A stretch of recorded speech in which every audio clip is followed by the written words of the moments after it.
dari kepausan, umpamanya kita memang kita nggak boleh menyimpang dari perintah dan aturan Vatikan. Kayaknya kok menurut saya ini pribadi, kok masih enak ya, masih bisa dijalani, ya kan? Nanti kalau memang sudah nggak bisa dijalani, wah ini perintahnya nggak sesuai dengan keadaan, dengan kondisi, dengan hatiku, ya pastilah resign. Tapi terasa aneh ketika Bang Nugroho merasa nyaman akan peraturan-peraturan Vatikan, di mana Bang Nugroho nggak boleh melanggar. Tapi firman Tuhan Bang Nugroho melanggar, tapi merasa nyaman-nyaman aja. Kenapa nggak merasa gelisah gitu ketika firman Tuhan dibantah? Ya karena kita itu kalau boleh kita ngomong, kita tunduknya sama perintah Paus tadi. Kalau berarti nggak tunduk sama perintah Tuhan. Ya kalau posisi sekarang Paus itulah kita. Kalau Tuhan kan di Alkitab kan boleh cerai asal berzinah kan. Nah, kita kan nggak mungkin ceraiin istri hanya karena berzinah. Itu jelas. Enggak, aku nanya, Pak Nugroho ini lebih tunduk kepada perintah Tuhan atau perintah Paus sih? Saat ini Paus, penonton yang 1,3 nggak paham dari tadi Peri ngomong Paus itu, coba tolong dong dimengerti dong. Iya loh. Gimana sih? Enggak, teman-teman, saya cuma minta 1,3 penonton. Minta satu tap layar ini. Aduh, lemah kali tap-tapnya. Jangan sampai rungkat ini tap biar kuat komanya. Lanjut. Dinaikkan yang Kristen ya biar agak semangat kan. Kalau saya nggak kurang. Ini Pak Nugroho, ini Pak Denny. Enggak apa-apa. Pak Denny Kristen, Bu Alia juga Kristen. Ini ada 3 Kristen. Ya. Nah, itu Pak. Lanjut aja dulu. Saya masuk rumah ini hujan soalnya. Saya masuk rumah. Ya, lanjut aja dulu. Tuh Koko udah aneh-aneh Koko, cambuk Koko. Aduh, udah. Di mute aja dulu. Dia di mute aja dulu. Di mute aja itu. Kok lu di mute aja tuh.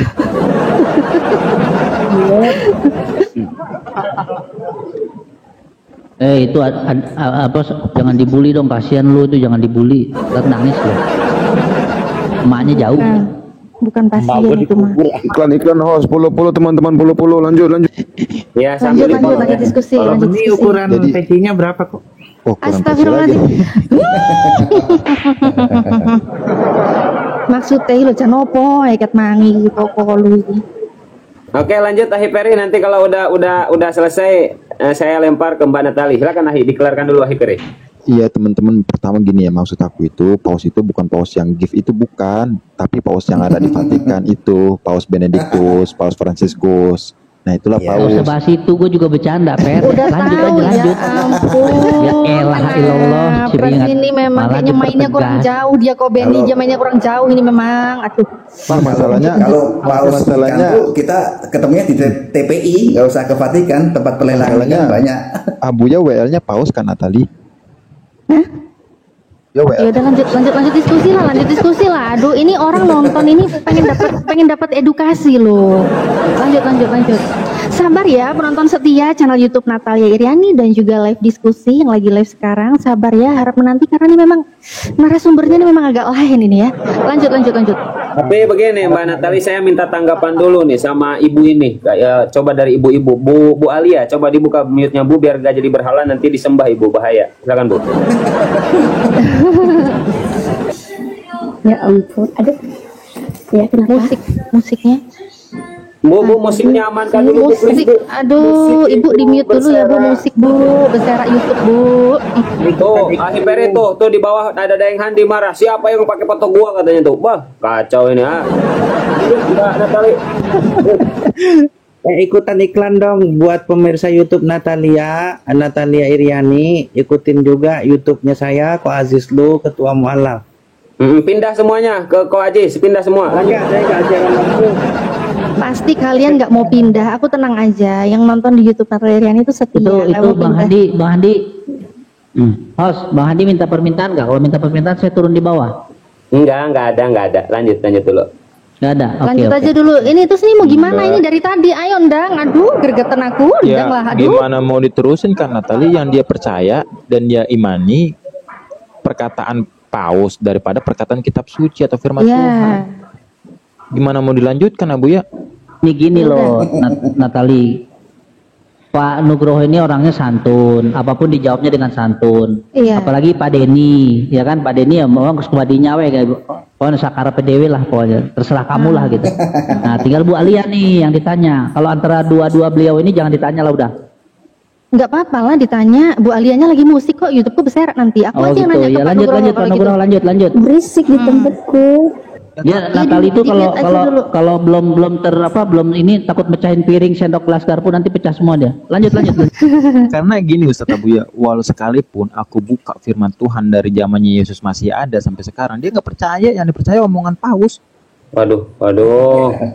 Sebenarnya bukan Pausnya undang aturan bisa ya. nggak Pak Nugroho? Paus diundang ke sini bisa nggak?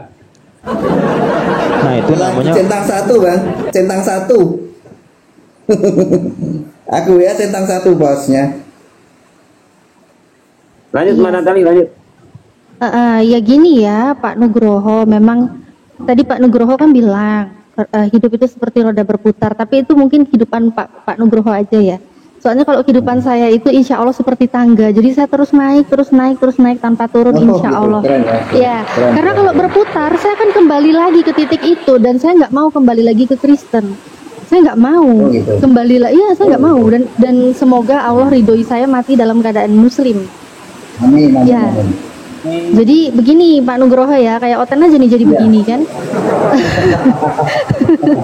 Iya Pak Nugroho.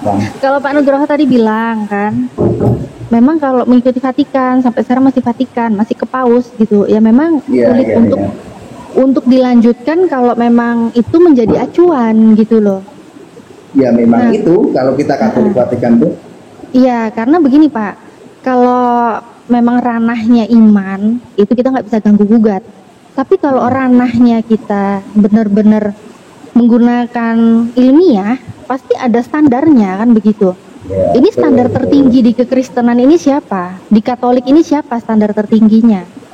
Apakah acuan kebenarannya itu adalah perkataan Paus? Apakah perkataan Tuhannya? Mungkin selama ini yang disembah Tuhannya itu adalah Yesus, begitu ya. Nah, kalaupun acuan tertingginya itu adalah Yesus, misal seperti itu ya, kita posisikan Yesus lah, karena memang itu yang diimani sebagai Tuhan. Otomatis, sebentar, izin di mute sebentar ya Pak Nugroho ya, karena lagi Oh noise. silakan. Ya, nanti kalau bicara tinggal dibuka mic-nya. Iya, jadi kalau memang tertingginya itu adalah acuan kebenarannya itu adalah Yesus, karena Yesus itu adalah diimani sebagai Tuhan, pastinya Pak Nugroho ini lebih memilih, iyalah saya harus mengikuti apa yang Tuhan saya katakan. Menurut iman Pak Nugroho itu Yesus, kali Yesus mengatakan, Yesus itu menyuruh menyembah Tuhan, dan bukan dialah Tuhannya. Ya kan, contoh kayak Yesus waktu dicobai iblis ya kan, waktu Yesus dibawa iblis, kemudian Yesus kan berkata di Lukas 4:8, Matius 4:10 ya kan, engkau harus menyembah Tuhan Allahmu dan hanya kepada Dia sajalah engkau harus berbakti. Itu baru salah satu cerita aja gitu. Bahkan kepada Bani Israel, kepada orang-orang di wilayahnya Dia, di dalam Markus 12 ayat yang ke-29, di situ Yesus dengan jelas gitu loh mengatakan, dengarlah hai orang Israel, ya kan, hukum yang terutama ialah Tuhan Allah kita, Tuhan itu Esa. Ini di saat dia mengatakan Tuhan Allah kita, Tuhan itu Esa, saya yakin lah pasti akal sehat Pak Nugroho mengerti itu yang dimaksud Yesus siapa, kan begitu. Karena tadi Pak Nugroho juga udah jujur dari awal, kalau kita mengikuti firman Tuhan, maka kita tidak di Katolik. Maka saya tidak di Katolik kalau saya mengikuti firman Tuhan. Nah, karena memang apa yang Yesus katakan berbeda dengan yang Pak Nugroho dan teman-teman Katolik lakukan. Kan begitu Pak Nugroho. Nah, tapi tinggal di sini aku ngerti, aku pernah di posisi di mana aku merasa ragu itu dosa. Di saat ragu itu dosa, maka saya akan kehilangan keselamatan seperti itu. Dan saya juga pernah merasa Islam itu sulit. Mungkin itu yang dialami Pak Nugroho sekarang ya, yang dipikirkan ya. Islam itu harus sholatnya pakai bahasa Arab, atau mungkin ada pandangan berbeda. Silakan Pak Nugroho, dibuka dulu mute-nya.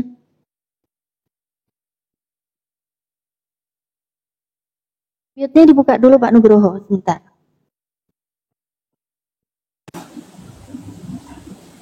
Ya. Silakan Pak. Jadi kalau kita berpikiran oh Islam tuh menurut saya kenapa enggak masuk Islam, karena Islam tuh susah sulit lah, harus sholat segala macam, mungkin enggak gitu ya. Karena dari kecil pun saya ikut puasa, karena kita kalau liburan Lebaran kan kita pasti ke rumah kakek kan di Pekalongan, mau nggak mau ikut puasa lah, siang nggak ada makanan kan, sore baru ada makanan. Bahkan sore pun jam 4 sudah pada mandi, jam 5 sudah mulai di musola ya, kalau di sana namanya langgar. Itu sudah saya ikut juga di situ sampai bertahun-tahun. Nah itu bahkan di SMP mulai bisa berpikir yang diomongkan Mbak Natalia, Pak Abdullah Strong, Pak Sahabat tadi itu sudah didiskusikan dari zaman dulu, karena biar bagaimanapun keluarga kita, saya pengennya yuk masuk Islam, tapi ya mungkin itu tadi, kalau Mbak kan tangga itu, kalau saya lagi berputar itu kan berputar. Jadi ya, sampai saya umur 47 tahun, dari umur 13 tahun itu ya belum dapat hidayah gitu aja tuh. Malah bahkan saya di keluarga saya yang muslim itu mungkin belum, tidak semua sampai ke Arab Saudi, ke Dubai segala macam. Saya malah sudah, ya kan. Nah itu, ya kan. Ke masjid-masjid di Turki segala macam saya masih sudah, mereka malah belum. Tapi ya karena itu tadi kan, keimanan tuh kan agak berat kan, artinya tuh kalau belum ketemu yang, belum ada pengganti yang lebih cocok menurut saya, menurut pribadi ya agak berat juga kan. Dalam beragama, Pak Nugroho nih punya standar nggak? Agama saya harus begini, punya nggak standar? Kalau saya lebih mendalami bukan ke standar gitu Mbak ya, saya lebih seneng datang ke tempat-tempat langsung, lihat oh benar nggak, oh kalau menurut saya oh ini ternyata benar ya sudah. Jadi iman saya nambahnya di situ aja. Gitu. Enggak, ternyata benar. Baca Bible gitu-gitu. Oke, ternyata benar ya kalau baca Bible. Oke, kalau ternyata benernya itu kan aku udah sempat dengar ya diskusinya Pak Nugroho dengan Bang Jibril, dengan guru-guru yang lain gitu ya. Itu memang membahas tentang bagaimana perjalanannya Pak Nugroho membuktikan ternyata yang ada di Al-Qur'an itu benar kebenarannya ya kan? Benar, benar. Nah, di sini saya nggak menanyakan lagi, oh kenapa kok nggak ke Islam, memang hidayah itu milik Allah ya. Allah itu menghendaki siapa saja yang mendapatkan hidayah. Tapi alasannya yang menyebabkan Pak Nugroho ini adalah nyamannya di sini. Nyaman apanya Pak kalau di Katolik Pak? Karena saya juga membuktikan kan ada tuh narasi, mohon maaf ya, kalau yang disalib bukan Yesus tapi Yudas, ada yang bernarasi seperti itu kan. Kebetulan saya juga ke Yerusalem juga, ternyata Yudas tuh ada pohon yang untuk gantung Yudas, ada di sana di lembah lembah Gineom tuh. Terus tanah yang dia beli pada waktu bayar dikasih duit sama Yahudi, dan kematian Yudas itu tidak serta merta detik itu juga. Jadi ada spare waktu antara kematian Yesus disalib sama kematian Yudas 5-6 bulan. Itu kan salah satu buktinya ternyata bukan ya. Itu hanya menambah iman aja sih sebenarnya. Itu. Jadi mengenai Yudas ini Bapak merasa memang Yudas itu beneran mati, tapi dia tidak menggantikan Yesus saat disalib begitu? Kalau menurut tempat yang saya datangi nggak seperti itu. Menurut tempat yang didatangi. Itu. Oh gitu. Menurut tempat.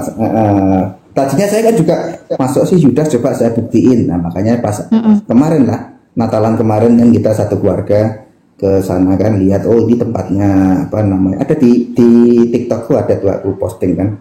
Oh ini ya, kalau memang teman-teman Muslim punya pemikiran Yudas ya nggak apa-apa juga. Cuma kan kalau saya lihat oh ini kayaknya bukan ini, karena Yudas ini matinya 5-6 bulan setelah penyaliban Yesus ya, seperti itulah kira-kira. Saya lebih suka ke 5-6 bulan.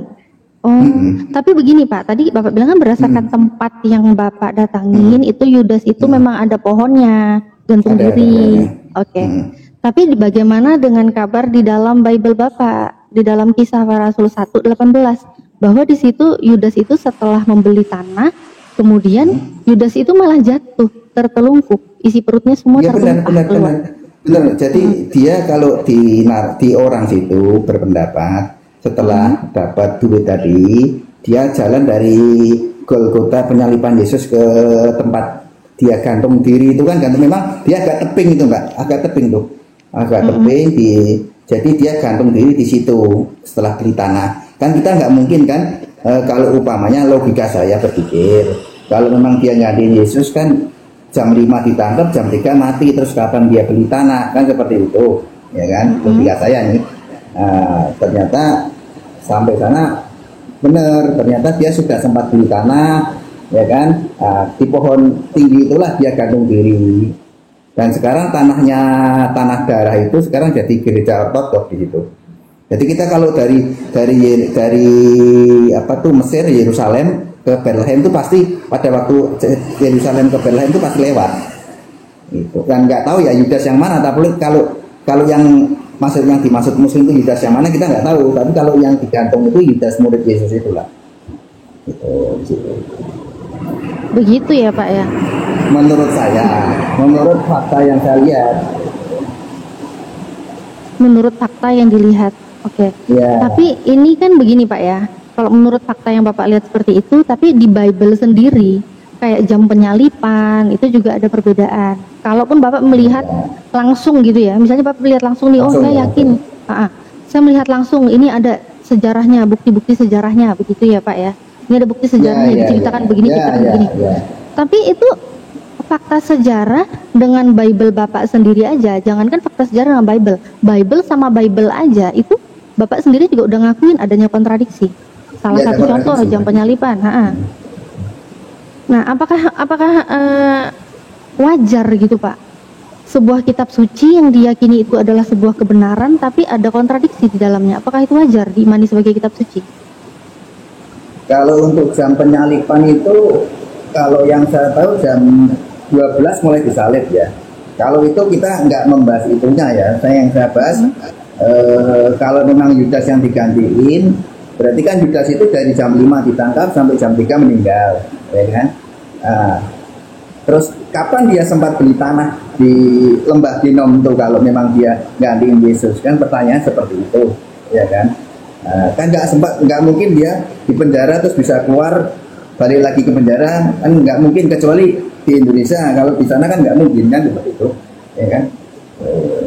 Jadi menurut pendapat saya, ya kan, karena saya lihat langsung kan, oh ternyata ini ada tempatnya seperti ini. Kita nggak bisa mengkiri, oh ini benar. Seperti halnya saya ke Al-Kafi, oh ini benar. Ke Mediterania, oh ini benar. Ke Gunung Judi, ini benar. Kita nggak bisa pungkiri karena fakta sejarah memang ada dan kita nyaksikan sendiri. Iya Pak. Bukan begini, omong-omong gitu. Bapak ya. kan bilang tadi tahunya itu Yesus disalib jam 12 kalau nggak salah ya. jam 12. Nah, tapi di dalam Markus 15:25 itu ketika jam 9 ia disalib. Oh, beda waktu ya. Ada beda waktu di situ. Nah, jadi ini ya kalau menurut Bapak kontradiksi itu pantas tetap Bible dikatakan kitab suci. Sedangkan suci sendiri itu artinya adalah bersih, tidak ada kekotoran, tidak ada kesalahan, kan begitu Pak? Iya. Layak apa enggak Pak? Kalau layak tidak sih saya belum bisa menvonis gitu ya. Kalau selama saya masih Katolik ya berarti saya melayakkan bahwasanya kitab suci itu kitab suci agama Katolik kan, seperti itu. Karena saya belum resign kan. Kalau sudah resign ya mungkin itu nggak layak saya ngomong gitu kan. Untuk diri pribadi maksudnya Pak. Kalau untuk Katolik saya bilang ya itu kitab suci Katolik. Saya nggak mungkin bilang itu bukan kitab suci, bukan. Untuk pribadi untuk Katolik masih layak ya. Masih layak karena saya untuk pribadi masih layak. Oh, berarti walaupun ada kontradiksi. Makanya dengan adanya kontradiksi tadi, ya kan, saya coba buktiin langsung kan, kapan sih kejadiannya, di mana sih kejadiannya, nah itu kan. Sedangkan penulis Bible itu kan diilhami Roh Kudus, Pak. Iya kan? Nah, itu penulis Bible kan diilhami Roh Kudus ya? Nggak paham itu saya, nggak sampai segitu. Nggak paham. Nggak sampai segitu, ya. Oke. Ya. Oke Pak, ini kalau mengenai Bible tuh yang lebih pintar orang-orang Kristen lah, paham dia. Kalau kita nggak begitu lah. Bapak pernah tahu nggak Pak kabar di dalam Bible Bapak itu bahwa tentang kematian Yesus itu orang-orang berselisih paham. Tapi Paulus itu mengatakan dengan pasti bahwa Yesus itu hidup Dan Paulus pun sempat mengakui Berselisih bahwa paham gimana Pak maksudnya? Berselisih dia nggak mati gitu? Apa Oke, dia saya nggak tampilin, disalib atau gimana? saya tampilin datanya Kurang aja ya paham. Pak ya. Hmm. Oke, saya tampilin datanya aja ya. Bentar. Waduh Mbak, mohon maaf Mbak, izin semuanya. Ada petir Oh, ya? nih, saya ada petir tuh hujan terus takut saya. Oh, iya. Soalnya Iya, iya, saya Pak. di lantai 3 ini rumah, ya. Oke Pak, oke. Izin turun ya, Bang Abu Iya, ya. siap, Soalnya siap. petir. Iya, Takut biar dilanjut HP sama yang itu kan. lain nggak apa-apa. Ya, oke, terima kasih, Bang makasih. Nugroho sama petir takut, Ya. sama Tuhan nggak takut. Karena saya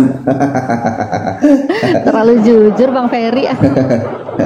Oke, selamat berdakwah saya selalu ya. Iya bang, nanti bang. Halo bang, Udah nanti bang petir kalau itu. Udah petir bang, takut bang. Takut dia, ada petir, ngeri nggak bang. di bawah ada typingan itu, di bawah ada typingan ngintip-ngintip VT-VT-nya Bang Nugroho. Memang sih tadi saya cek ada VT solawat ya gitu. Ya maksudnya saya minta beliau untuk klarifikasi. Ada yang mengatakan dia itu Islam gitu. Ya nggak apa-apa, mungkin lain kali. Lanjut. Itu kali ya. Mbak Alia. Mbak Alia. Di tempatku masih berisik nggak? Udah Iya, enggak? enggak. Udah enggak? Mbak. Hmm. Oke. Aman. Aku tampilin data lanjut ya. Boleh ya? Lanjut ya. Tadi nyimak ya kakak ya? Kak Alia. Lumayan. Bentar, aku gedein dulu layarku.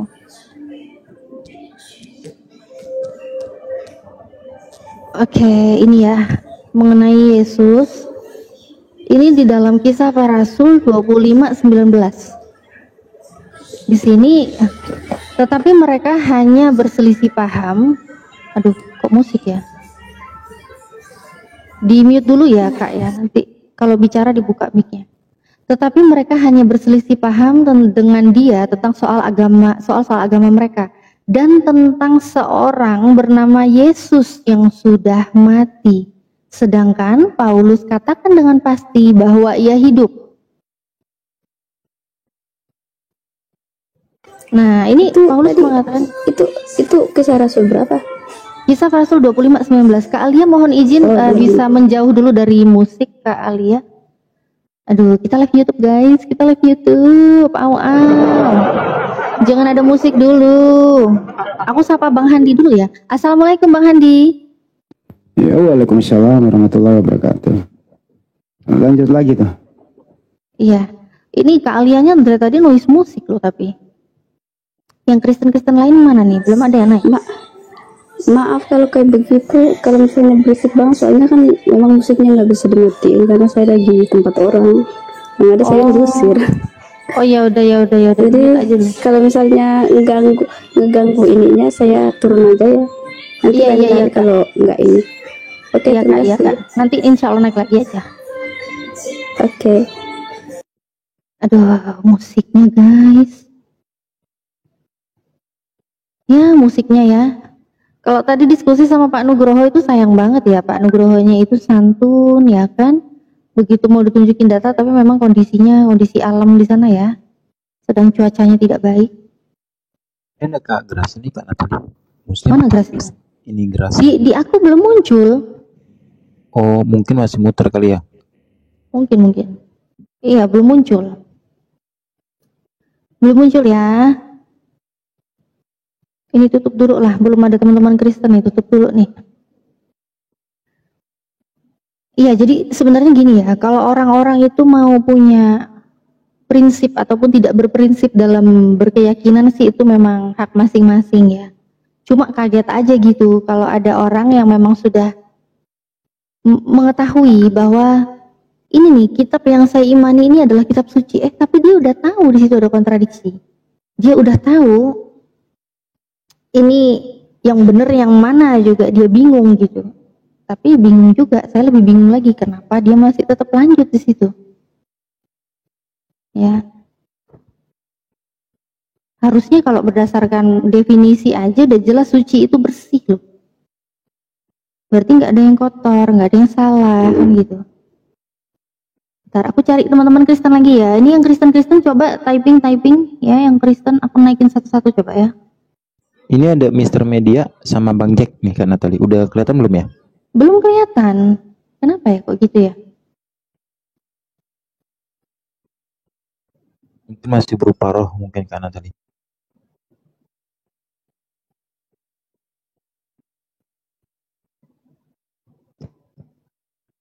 Kok nggak kelihatan ya? KPR 25 nomor 19.